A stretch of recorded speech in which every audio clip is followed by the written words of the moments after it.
Hey, good morning, everyone, and welcome to Season 5 of the 15-ish Minute Coffee Chat, a conversation providing tips for every entrepreneur and business owner. Big or small, we have goals to grow personally and professionally. Join host Selena of Hauoli Socially Inspired and Anna of NomadAbout with guest Inger Vandyke, Wild Images Photo Tours. When you own titles like Fellow of the Royal Geographical Society, Photographer of India for the Atlas of Humanity, and Guardian of Heard and McDonald Islands, it's really hard to imagine what comes next. Like, my only really great title is like mom and co-host of the 15-ish Minute Coffee Chat. So I'm excited. So it's this award-winning photographer and extensive traveler will offer insight on what you can achieve when you aspire to be the best you. Yay! We're very excited for today's coffee chat. So just to let everyone know, Inger is located in in England right now. She lives in England. So we ended up needing to take a video recording of our interview with her, and we're going to be playing that back for you today. So she's not actually going to be on here with us live today, but we had such a fascinating conversation. Wouldn't you say, Selena? Like, it was so amazing. Yeah, I think, you know what I love about our show, Anna, is like we get to meet and connect like with people that we do know in our life, but just like in this capacity, we learn so much more because Anna is an acquaintance. My dog, first of all, guys, real fast. My whole entire family is here from Hawaii and Pittsburgh. There are 10 of us in this house. So you're going to hear possibly some noise, but I'm really excited. I'm really tired and I'm not very focused. So back to Inger. She's super fascinating. We could have talked a long time with her because I just learned a lot and just the conversation was so insightful, So yes, Anna. Yeah. Shall we bring up shall we talk about her? Oh, I'm sorry. Yeah, you need to tell people what her. Yeah, sorry. See, guys, we're slowly sinking, Anna and I. Anna, we do have to ask our viewers a question. And what's the question? Yes, I do have a question for you. So I'm curious. I mean, when, like Selena said in the intro, when you have all of these different titles, like what's next? So we all carry titles as part of our profession and personal lives. So I'm curious for everyone that is tuning in right now, but what is next for you? Like, pop in the comments really quick. What's next on your list of things to accomplish or things to do or places to go? I guess it could be any number of those things. So pop it in the comments so that we can refer back to it a little bit later. But yeah, other than that, I think we are ready to introduce Inger, and then we will pop on her video so you can kind of see what we talked about with her. Hold on, I was muted. All right, so I'm popping in Inger's bio, and we'd love to talk about it. Anna, are you, why don't you go ahead and read a little bit about her, and then we'll, like you said. I would love to. So Inger has, as you can see, an enormous list of things that she has done in her life. She is a professional wildlife photojournalist, and she's an expedition leader. So Inger Vandyke has a long-established photographic career publishing images and stories in over 30 publications worldwide. So just to give you a taste, this isn't even everything that's on her bio. I just like bullet pointed like the first, 15 or whatever it was that were like already overwhelmingly impressive. So she is a freelance contributor to the Asian and Ocean Geographic Journals. That's like National Geographic Journals. She's a charter member of the Ocean Geographic. She's a board member of the Southern Ocean Seabird Study Association. She's considered a guardian of the Heard Island and the McDonald Islands Key Bird Area with BirdLife International. Inger is a conservation program participant for sea turtle research, hammerhead shark expeditions, and the preservation of critically endangered species. She is the photographer of India for the prestigious international salon Atlas of Humanity, which if you have not ever seen, look it up. It's amazing. Just the image. Oh my gosh, it's amazing. She's an international member of the Explorers Club for her work in documenting the vanishing cultures of Tibet. And Inger is a fellow of the Royal Geographic Society. Whew. Like, that's a lot, Yeah. you know? I mean, bravo to you, Inger, for really, I think lately I've been on this kick of like, making the most of your life and doing things that you love. And I think Inger is definitely really encompassed all of that. She's going after things and she's participating in as much as she can. And I just think that's fantastic. So, Yeah. yeah, Yes. you're right. That is a lot, It is a lot. And it's one of the reasons we wanted to have her come on the show, is because one of the things that we were talking about is when you've done so much in your career and you've achieved so many, we're going to call them titles again, but also accomplishments.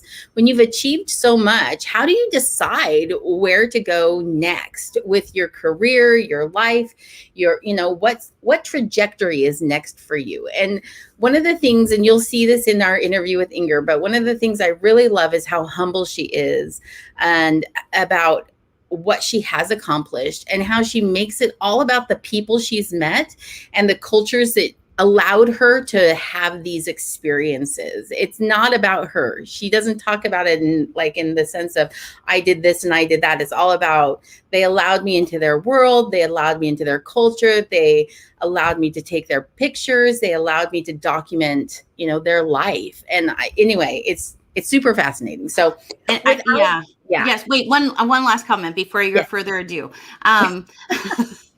What I did, I'm from Hawaii. I am Hawaiian, and we have a culture that, we have certain traditions, and that we hope that when people come to visit Hawaii, they're very respectful of it. And what I loved about talking with Inger is she talks about being very respectful when she goes into these communities, like Anna had mentioned. And I think I really, really respect a person that does. It's not about them and what they're doing. It's about knowing they're going into a space that is filled with traditions and filled with things that they have to be mindful about. And I think from one Hawaiian to a person that goes into other cultures, I just have to say, like, Inger, 100%, like, super fan. So thank you for doing what you do and how you do it. So, Anna, I'm going to let you do your further ado. All right. Without further ado, we're going to pull up the video. Please feel free to drop comments in the comments. We're going to be behind the scenes. We're still going to be answering comments. We're going to be throwing some links in to some of the amazing things that Inger has done. So we hope you'll stay with us, and we can't wait to see you at the end of the show. Right. Welcome, Samantha. Thank you. Welcome to our show. Like Anna said, like, look at some of these beautiful photos. And this is probably just a little bit, but one of these photos is like the photo, right?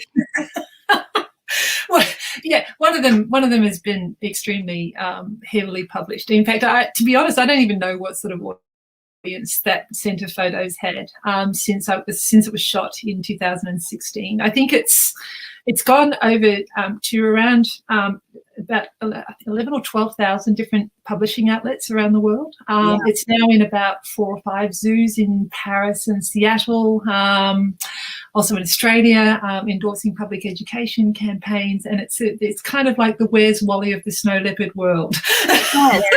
So it looks like just a bunch of rocks, doesn't it? But it's actually the snow leopard hiding in there, and I think it caught everybody's attention, and and it was probably one of it is actually my most published photo of my career. So. Yeah. So for anyone that doesn't know, the image that we're talking about, the one that does look like a bunch of rocks, there is an animal hidden in there. It's kind of like a seek and find, right? You got to really search for it.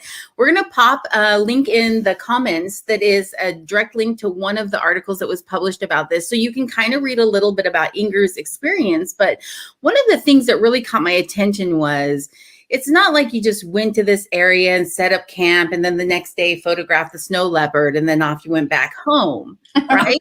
I mean, like, how many days were you there waiting in the cold and in the weather and watching for this animal? Okay, so that trip was about 19 days in the foothills of the Himalayas in Ladakh in northern India. The daytime temperatures were about -10. And at nighttime, it sort of plunged down to -25. And I'm sorry, I'm saying this in Celsius, but it was very cold. And it's, snow leopards, by their very nature are not very easy to find. They're very quiet. They're quite solitary. They obviously camouflage very well, as you can see in that thing. But their camping up there is also, I believe it's been improved since I was there. Actually, they've sort of, I don't know why, but I was kind of camping at a time when the only warmth we could get was in our dining tent. And our actual tent itself, where we'd be sleeping under yak wool blankets, and there's no showers. And the very nature of being in that landscape is because it's so cold. I remember sitting there with that particular scene, and we were there for 5 hours watching that leopard, sitting in the shade, trying not to freeze up. And I was against the LCD screen of my camera, and it was so cold that my LCD screen actually used to snap freeze to my cheek. And so I actually ended up losing the skin off my cheek from frostburn.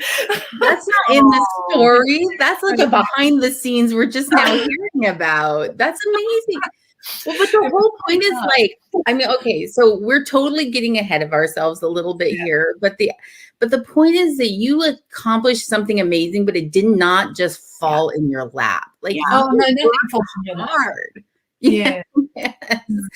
Okay, before we go any further, we have to do our coffee cup selfie. We always skipped this part where we do a coffee cup selfie with our guests. There's mine.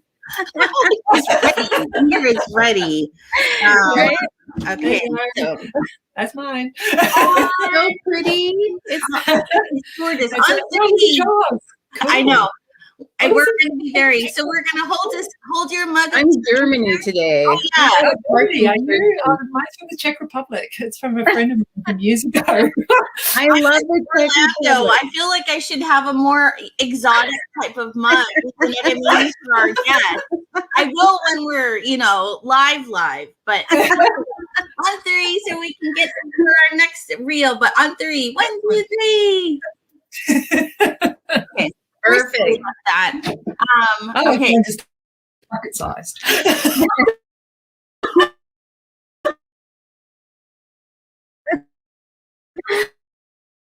Roll this back up. It kind of singled it out, but this is the image a little bit bigger, and this is the image that Anna, how would you say? Like, this is the image that Inger worked extremely hard to get.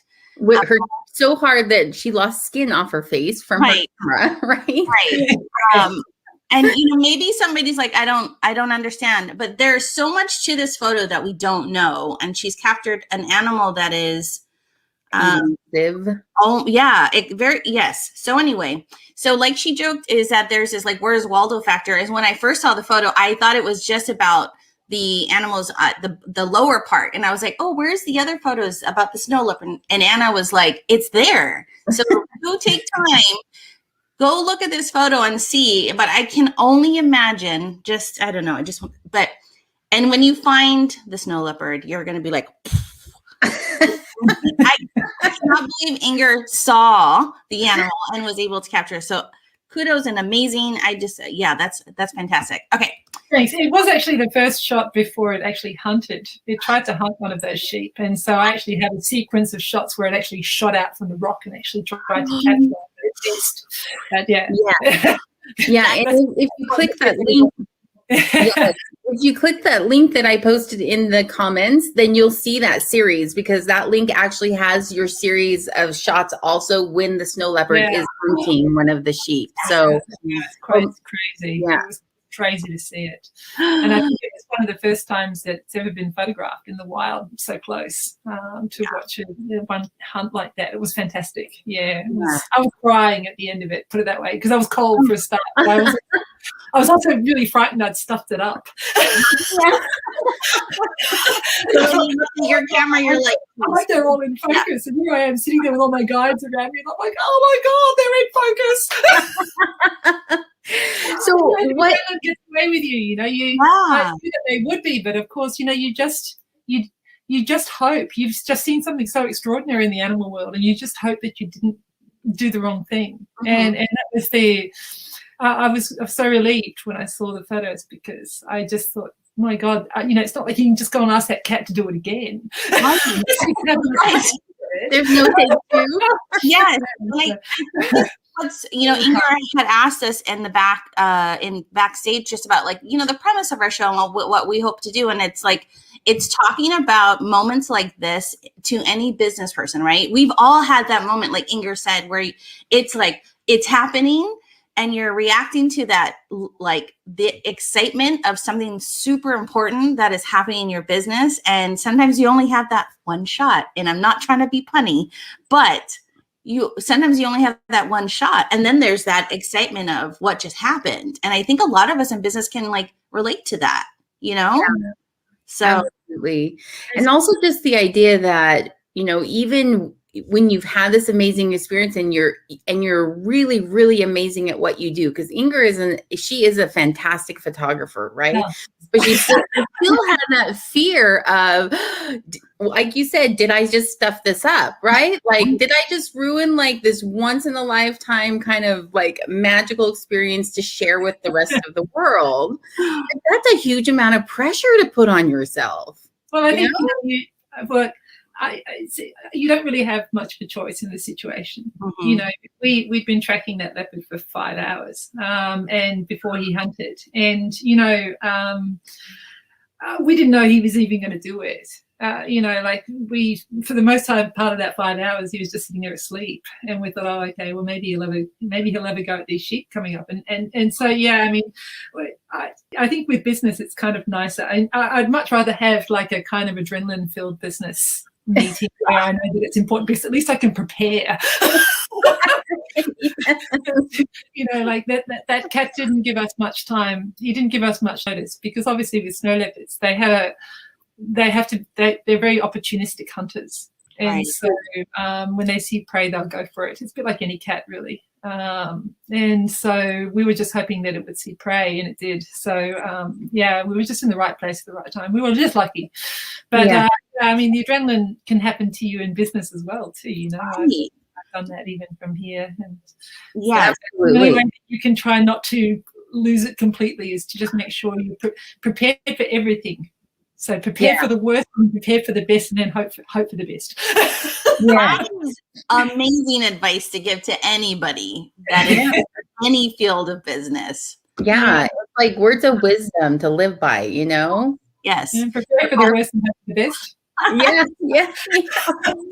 Well, because then at least that you're ready for any of those contingencies. If it will be fantastic, right? But if it doesn't go great, then you're ready for that. You need to think about worst case scenarios in business as well. It's really important that you are resourceful in your own business to have backup plans in case you have that really important meeting and that person that you're meeting with just turns around and goes, you know what you're offering me just sucks. And then you're sort of like, oh my God, where do I go from here? I'm not supposed to say that. Like everybody's worst fear. You're pitching some company and they're like, learning from adversity is a very good thing. But you must always learn from these things. Never take it as a kind of like a rejection that is not valuable, because even rejection is valuable. Yeah. No, oh my gosh, for sure. Yeah, I just had a conversation in a group last night about somebody had said they presented their work. Their was like, and she mentioned, she goes, man, it's such a humble pie that she was eating, like, okay, go back and redo and I don't know. Yeah. So,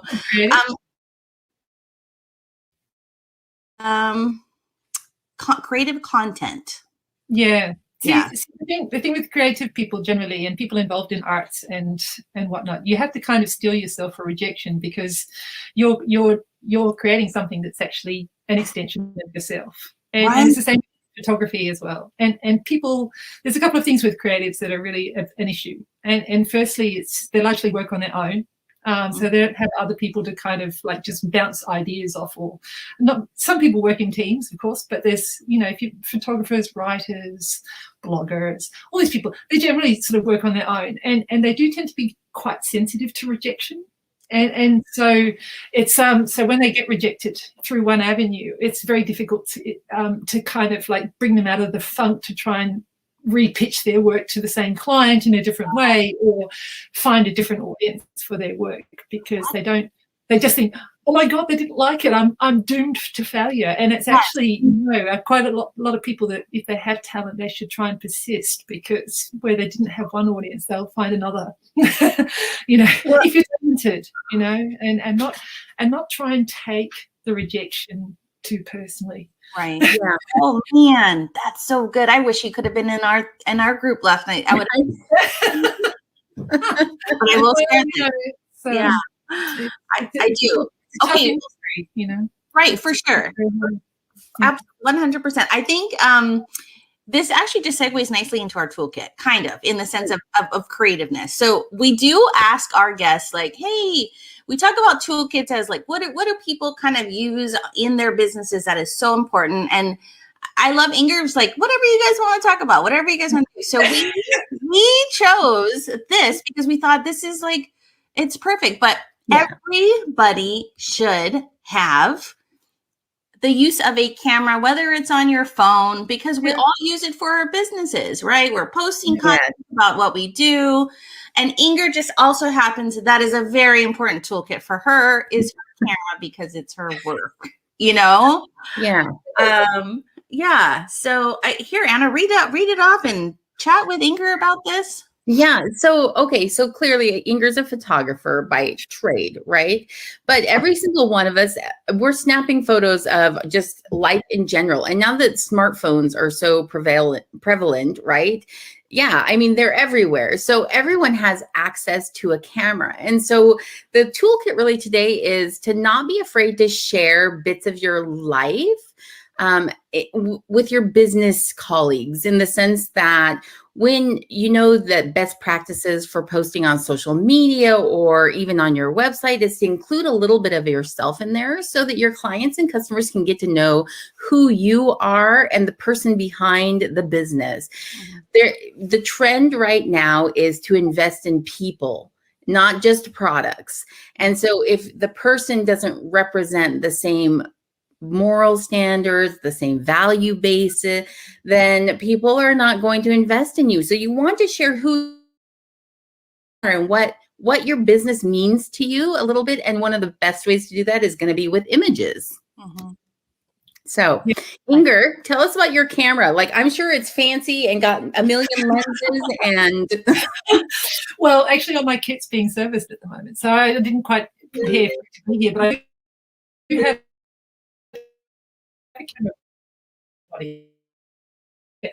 and oops, are we there? Look at that's the bottom of my camera. And the top of it doesn't look much better. It's pretty grim. It's all having edges knocked off it and stuff like that too, because for me a camera is a tool. It's not something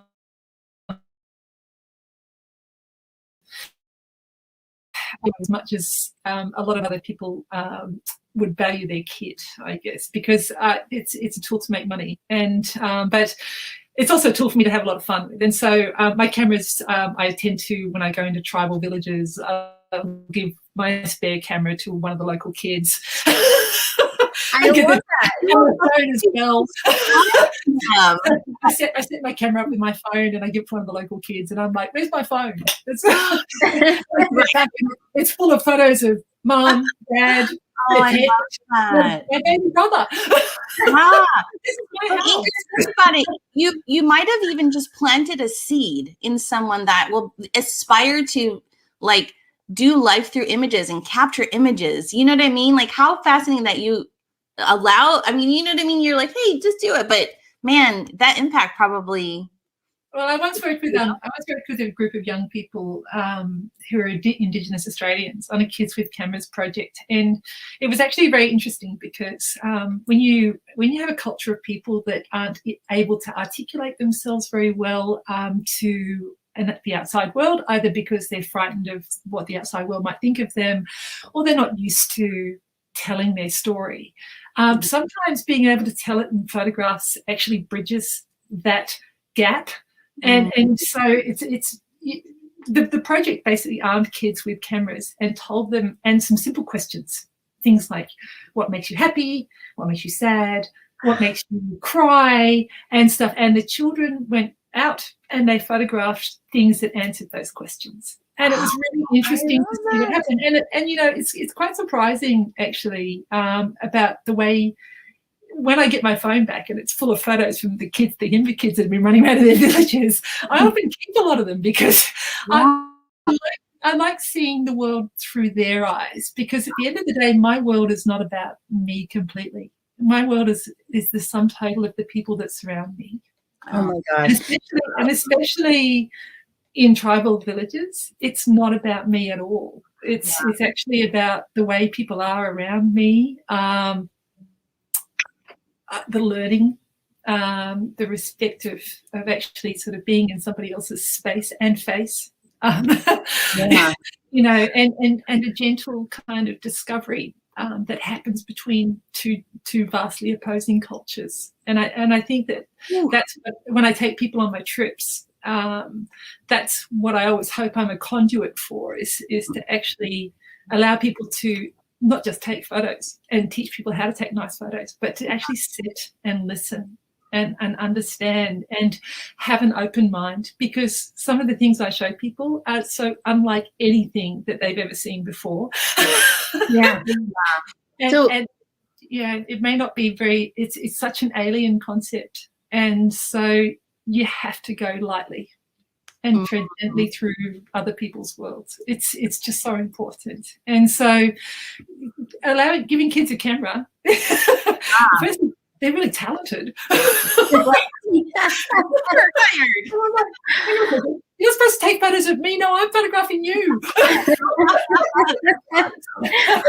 I feel almost like we need to like redo the toolkit, right? Like what Inger just said, I think applies across the board, because there's a lot of people that are uncomfortable with being in front of the camera. You know, they're uncomfortable with being in those images. But imagine if I'm just this exercise you did with the Indigenous people in Australia, you said, it was children in Australia, like that you gave them just topics. Imagine if you did that, even as a business person. Hey, go find something that makes you happy and take a picture of that and post that with the feeling behind it. And how that still allows you to share of yourself and your world without having to be the main point of focus, like your face or your body or your, you know, who you are necessarily. But I love that. I love what you just said, that, you know, first, they are talented. I love seeing that. My kids grab my phone all the time, you know, and then it's 700 pictures of like.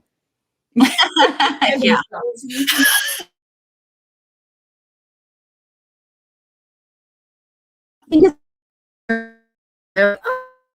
I do that, that's what I like. Or, you know, I give pictures of just, you know, 500 pictures of the same thing with just a micro difference in the face expression or where the hands are placed or something along those lines, because they're just fascinated with just seeing who they are, I think.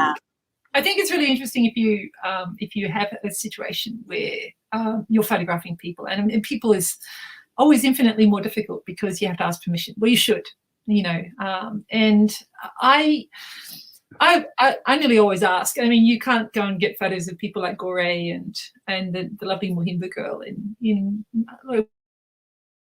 without some type of repertoire with that person, because simply people just don't feel comfortable. And you can tell, you know, when you see a photograph of somebody that's been taken against their will or in some sort of environment of duress. And you know, I always hope that my photos don't reflect that type of environment, because they never are. If somebody says no to a photo to me, I'm happy to walk away. It doesn't. Well, I'm not always happy, but I was. The thing, you know, I posted a photograph just in the last few days of a young lady called Nagudo, and she was a really, really beautiful Suri woman in Ethiopia, and she looks like a supermodel. I mean, you know, if you thought about where she lived, you would never think like this ethereal would come out of such a rustic little village. Here she is, and one person commented and said, "Oh, she looks sad, and she doesn't. She looks like she's had a hard life." And I said, "Well, she actually wasn't sad. I think photos of her laughing, but you know, I showed her a series of photos of herself, and that was the one that she liked the most. And so she thought it was good. And so I think, you always have to, even in business, you have to, and it gets harder as you get older, I think, because you end up with all these stories you want to tell somebody, but you also have to be able to listen and the ability of placing yourself in somebody else's shoes. And that's a really, that comes with time and practice and so forth. But when you sit and you really listen to what people are like, and you make them the center of attention instead of yourself, then that's when the magic starts to happen. Yeah. I love that. Because it's not, life isn't about you anyway. Life is about the impact that is around you at the time, and the impact that you have on other people and stuff like that too. It's never all about you, ever. That's a great message for us to just take that away with you. It's not about you, it's about the people around you and the impact you're having on your world. That's a very big concept, deep message, but so very true. And if you micro drill it down to even your immediate environment, in your home, as you go to the grocery store, or all of those, you might think that it doesn't matter, but it does. I think there's a lot that can be said for mindfulness, and mindfulness is all about the way you perceive yourself and your impact upon others. And I think that it's important for us to sort of think sometimes before we just go charging in there. And I mean, I'm as guilty as anyone of being emotionally charged into certain situations where I may have done or said the wrong thing at the time, and I've gone back and I've just gone, oh shit, should have made me approach that differently. But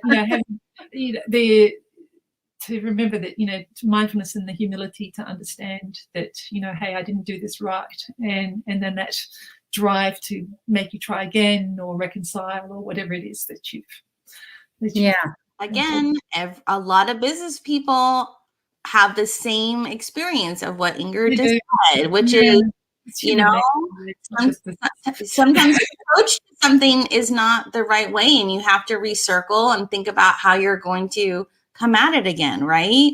Exactly. Yeah. See, Inger, you're relating more than I think you're thinking.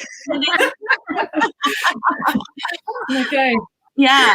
I think we should move into, you've given us so much stuff, but we also love to ask, I'm a big, and so is Anna, but a big advocate of mental health. And we've had a bunch of mental health therapists on our shows in the past. So we've asked one of our guests, Lauren Brune, to provide us some questions for our guests. And so we have one for you today, which is... Yeah. Inger, what is the next thing you'd like to learn? French. Bridge. I love it. Not what I was expecting, but that's perfect. Why bridge? Tell us. Okay. There's quite a lot of reasons. Firstly, I don't seem to have a head for storing more than 2 languages. So my second language is German, and I still speak that fluently. But I always kind of wished it was French. And now as I'm older and my work life and my career progresses and my own personal interests, I have a foster daughter, and she speaks French as well. She's in Senegal, so she's trilingual. She speaks French, Arabic, and Wolof. So if I spoke French, I could communicate with her better. But I also absolutely love Francophone Africa. Love it. I love all of the former French colonies like Chad and Benin and Cote d'Ivoire and Senegal. All of these places, love it.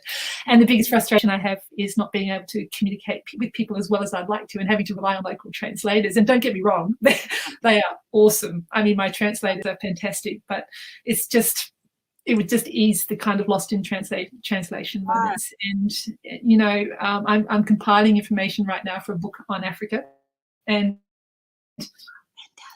I can't afford to have too many lost in translation. I need information. Because I'd rather have my facts straight before I say something than actually just burbling on with rubbish. Right. And I think in business that's important too, that you stick with it. And I always say that, I've got a very finely honed bullshit radar. And I don't take it and I don't give it. And so I'm quite serious with the work that I do. And so, you know, I have some fantastic guides who are very, very cool with the copious amounts of questions that I ask and are very patient with replying to them and giving me detailed answers like why. Right. Right. Being able to speak French, it would help me with a few things. And maybe it allowed me to do some independent travel without a guide. That's where it's really, you know, that's when really the magic happens, is when you're completely on your own. You know? The connection is different too, right? Like when you don't have to go like from you to translator to them to translator, but the connection between you and the person you're really wanting to get the answers from, the connection is like, you know, it forges a different connection. Well, there's two types of connections, okay? So there's a verbal connection, which is the linguistic thing that I struggle with the most. And then I have what I call a non-verbal connection, which is actually the message that you send out about yourself. And there's a lot of things about the way you hold yourself and the way you approach people and so forth that they don't need to be spoken. I'll give you an example. So I was in the Omo Valley of Ethiopia. Now, this is like the cradle of humanity in Africa. This is some of the most underdeveloped tribes in the whole continent. A fantastic place, full of photographers, full of tourists. And I spoke to a lady there, and I won't say where she was from, but she I said, "Oh, how are you?" She said to me, "Oh, you seem to be very comfortable here if you've been here before." And I said, "Oh, yeah, I've been here all the time. I've lived here for a while, actually." And I said, "Are you enjoying it?" And she said, "I'm terrified." And I said, "Really?" I said, "But none of these people are going to hurt you." And she said, "But they're so different." And I said, "I know, but they're actually very kind. I said, "Is there something wrong with your guide?" And I tried to get to the bottom of it. And I had clients with me. I had about 5 clients, and they were all sort of off out. We were at a ceremony, so they were out sort of at different parts of the ceremony. And then when they all gathered with me again, I sort of said, "Oh, you know, I relayed this conversation." And they said, "Oh, was it that lady wearing the hat?" And I said, "Yes." And said, "Well, no wonder she was terrified, because she's terrifying." and they didn't even have a conversation with her, but it was just the aura that she gave off about this sort of person you are. And I think it's always wise to be kind of quietly confident. Okay, not overly confident, because that puts people off, and not too shy, because people go, "What does she want?" Just to be just quiet and nice and accepting. And that comes across without you saying anything. Yeah. So true. Let me ask you a question, Inger. When you're in a situation like that, so you want to learn French because it's going to open up your world a little bit in terms of your ability to do some of the things you want to do. So when you get to that point and you're in a situation where there is a little bit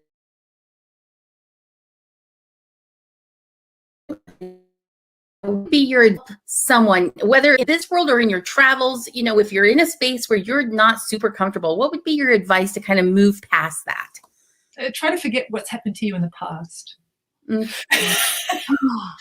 Yeah, really, because honestly, you know, we're shaped by our past and our history and stuff like that too. And I've been in situations in Africa where I've just gone, well, my goodness, who'd have thought that had happened?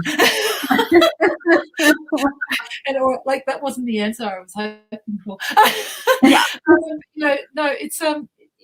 It's try to remember the things about your past that have helped you in situations rather than have made you fearful. I think, you know, you'll never fully understand what you're capable of in the world until you're thrown into a situation where you think you're helpless, and you actually, from the pits of your soul, will find something that will make you that'll get you out of that trouble.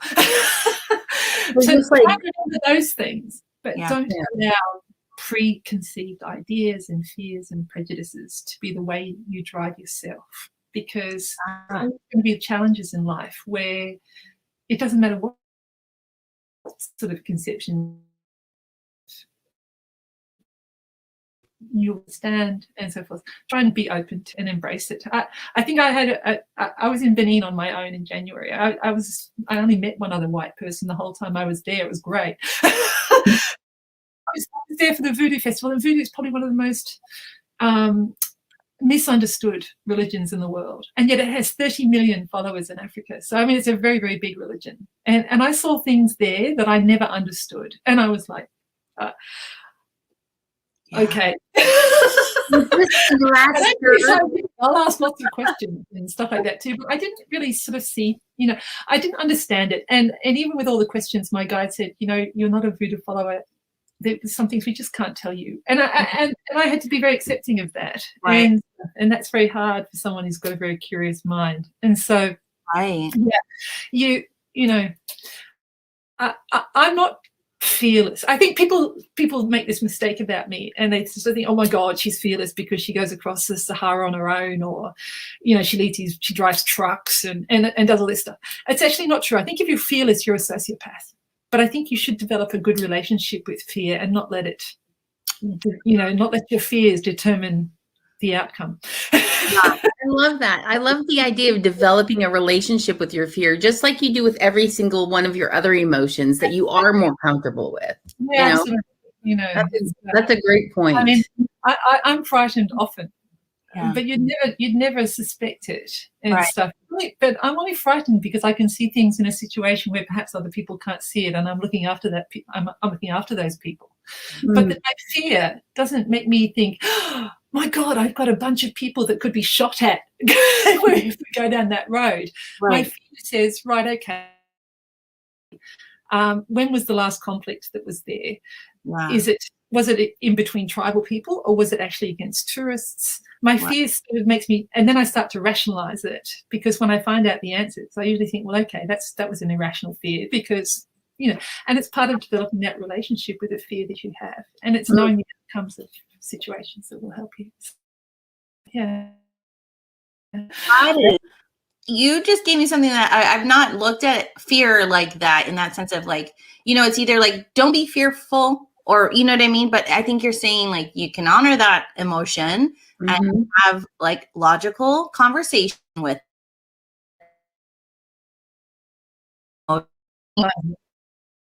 you. Differently, I guess. Yeah, that's great. Right. I feel like I'm going to have like Inger as my like fear emotion like wrangler in my head, like when I'm careful about things, and I feel like Inger's like, let's talk this through. Let's, I don't know where it comes from. I think I had a very unusual upbringing, and so I had parents who were very kind of different, and they were very independent, and they always sort of raised us on the belief that we could do anything until we proved otherwise, rather than, oh, you can't do anything until we've shown you. And so it was kind of like, it was like a series of controlled experiments. Oh my God, she hasn't died. Oh, well, that's good. No, but it's not just that. It's a matter of kind of not being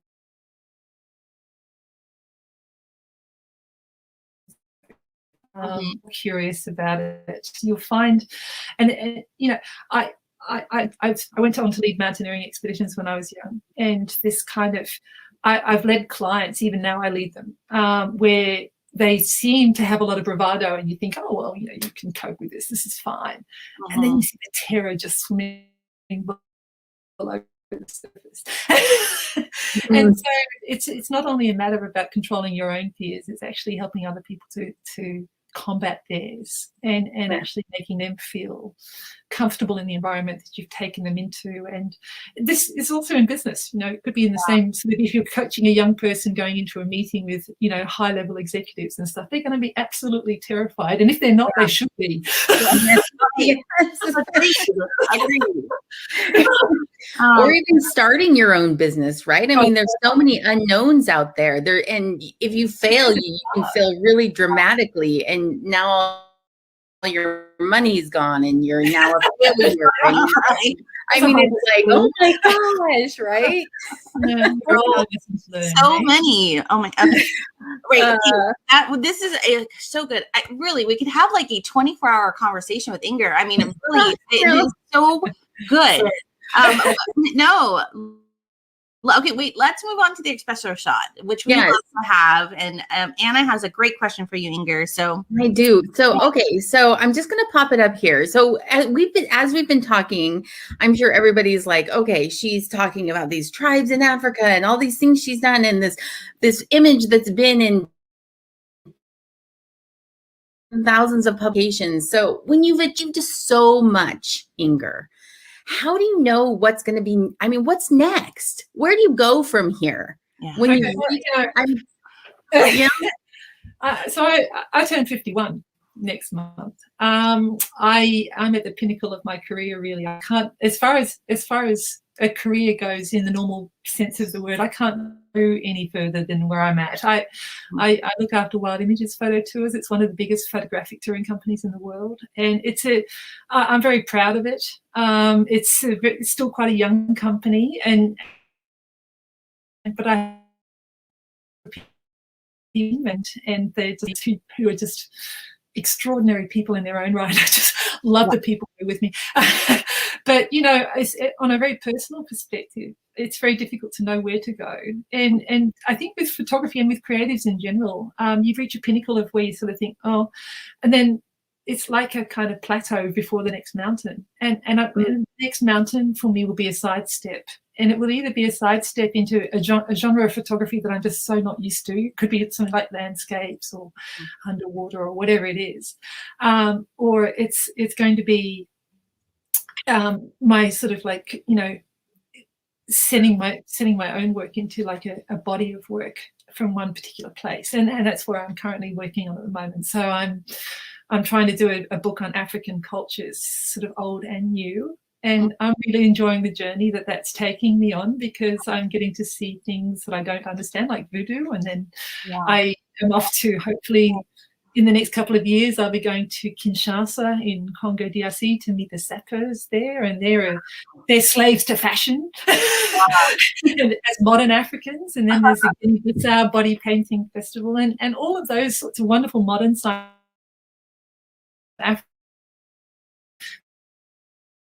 Juxtaposed in cultures and ways of expression. That will be the formation of my book, and so that's an endless journey. I mean, sure, I'll have an edition of it ready at some point, but even then, I'm not sure when that will be. It's a journey of understanding, and it's taking me to places that I never thought I would ever end up, and so I'm really enjoying that. Yeah. So you're just kind of letting it go as it comes. There's not like a direct focus that you create for yourself. Yeah, I mean, I've got a business to run as well. Right. When I'm not in the field, I'm at home answering emails and talking to clients. Right. And dealing with suppliers and all over the world. I mean, my fiance is not only one of the world's leading biologists, but he's also the CEO and director of BirdQuest, which is the longest and most longest standing and most well-traveled bird touring company in the world. And so the two of us have a lot to do when we're at home. I think people go, oh, great. So, your work stops when you leave that country. And I'm like, no. And the photo developing starts when I get home. But, it's never really a really big job when you love what you do. It's when I sit there and have a 16, 17 hour day, I think, oh my God, it's just, I got so much achieved. Yeah. But, I love our work and my work, and I wouldn't do anything else. It's the only thing I'm good at. Yeah, right. Don't ask me to dance. Can I ask you as a second, kind of like a sub question then, like as you're looking towards the future, yes, you're running your business, but like you said, you've hit the pinnacle. And so you might sidestep into something new, like underwater photography, which I'll mention, by the way, you're a free diver, right? Which is I am. Yeah, so amazing. I like that as well. You do that also? I'm really not very good at being inside. I think that's the best way to describe it. Oh my God. So when you sidestep to this next thing, do you feel this pressure to have it be as big, as important, as recognized as what you've done in the past? Like, is there any of that you feel as you look towards kind of the next step? I don't feel pressure like that. To me, it's not. My life isn't about how many Instagram followers I've got or where I'm at. I mean, as I said, my work's never really been completely about me. It's been about the people who I'm surrounded with. And so I see some people, I've met some absolutely vacuous people who've got millions of social media followers, and yet some really, some also absolutely fantastic people who are also similarly popular and who've got, justifiably so. And so I think it's very easy to plunge yourself in a world of kind of feeling like you have to compete with these people in social media and stuff when actually they don't have any talent at all. They're just very good at social media, and so I don't, talk to me about who you are. Yeah. Because how many people follow you doesn't really interest me that much. I'm more interested in a person with 50,000 followers who engages with those followers in a nice way than I am with the 3 million followers who doesn't engage with anybody at all.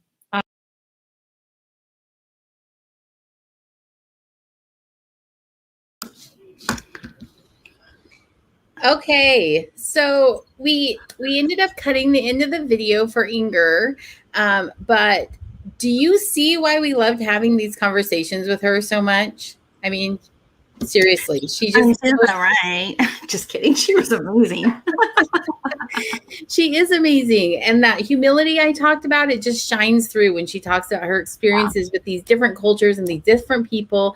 And even at the end where she's talking about connections and she's like, I'd rather engage with somebody that is engaging back that has, 50 followers rather than the person with 100,000 followers that, can't give you the time of day. And she really is all about those interpersonal connections and how important that is. Like, it's easy to see why she's been able to accomplish so much. In my opinion, it's so easy to see because she really does make it all about anyone other than herself. And I think people feel appreciated and valued and admired because of that. Yeah. I think that's like a great attribute you should have as a business owner, right, Anna? Like, absolutely. I mean, everybody can do business the way they do, but I absolutely can really relate to how Inger does her business and how she conducts it. And yeah, it's amazing. We're excited. The whole interview was amazing. And as Anna and I were sitting in the back, here's some of the things, right? You run a live stream and it's not just Anna and I kind of coming on and we're just talking. We don't have a production team behind us doing all the fun things, moving in the banners, capturing something so we can type it up and kind of have it go through.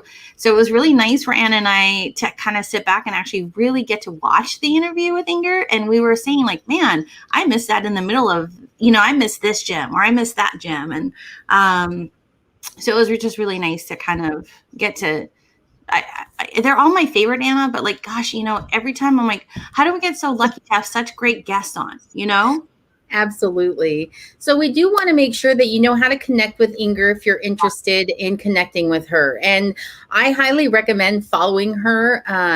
So the website is her photo tours and her expedition pages. And she has a couple of expeditions, I think, coming up.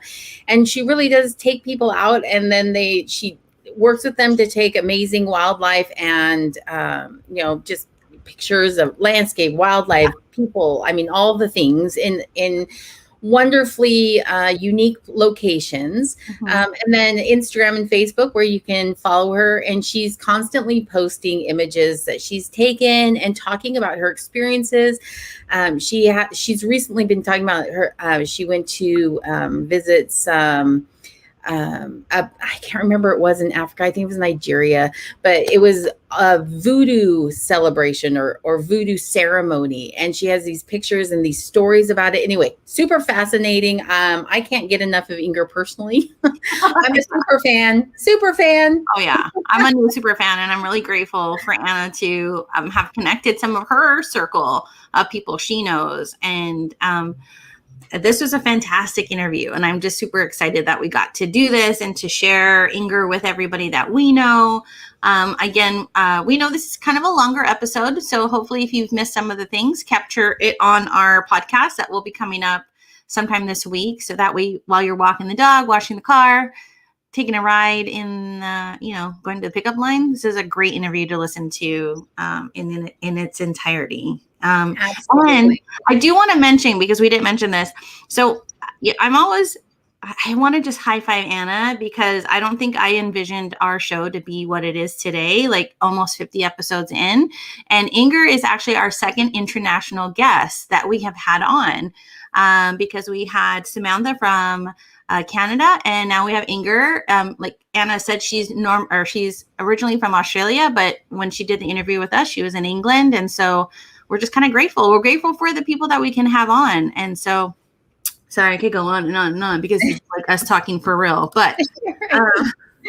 Yes. So, okay. So we're going to close out our show right now. Just really quick. We want to tell you next week, we have the end of season 5, and it's going to be our guest, Matthew Shanks, creator of the Covey app. We're super excited to have him come on and join us. And we're going to be talking about connections. And if you aren't familiar with the Covey app, it's a new way for connecting, but also just connections in general. Keeping them strong, nurturing them, creating them, leveraging them, all those fun things, all about connections. And real fast, before we end, I do want to bring up Caitlin's tip, and we thought it was appropriate for, right, Anna? Track your business miles while using Miles IQ or QBO mileage tracker. We love this because Inger is a traveler. So, when you're in your business, you make sure you log down. Not that you can log your miles on the airplane, but you know what I mean? When you're using your car, if you're traveling, we thought this was an appropriate tip to share, and we appreciate you. This is Matthew in our group. Matthew, we're so excited. Seriously. We are so excited to have Matthew jump on. Yay. Yeah. And I'm going to say this here, Matthew, I am definitely not ignoring you, because what I love about his app, it dings me and lets me know when he's available. What's sad is I feel like my head is in the sand with so much work, and I'm like, I can't get to him, and I just want to. So anyway, we're excited. We're excited to have him on, but I'll pop that out. But Anna, it is a pleasure, as always, to be on this show with you. Yes. I don't know if you know how grateful I am for our friendship, our business relationship. It's amazing. So awesome. Well, thank you again to Inger for being our guest for today's show. And we will see all of you next week for our Father's Day edition with Matthew Shanks. Yeah. Bye, guys. Have a great week.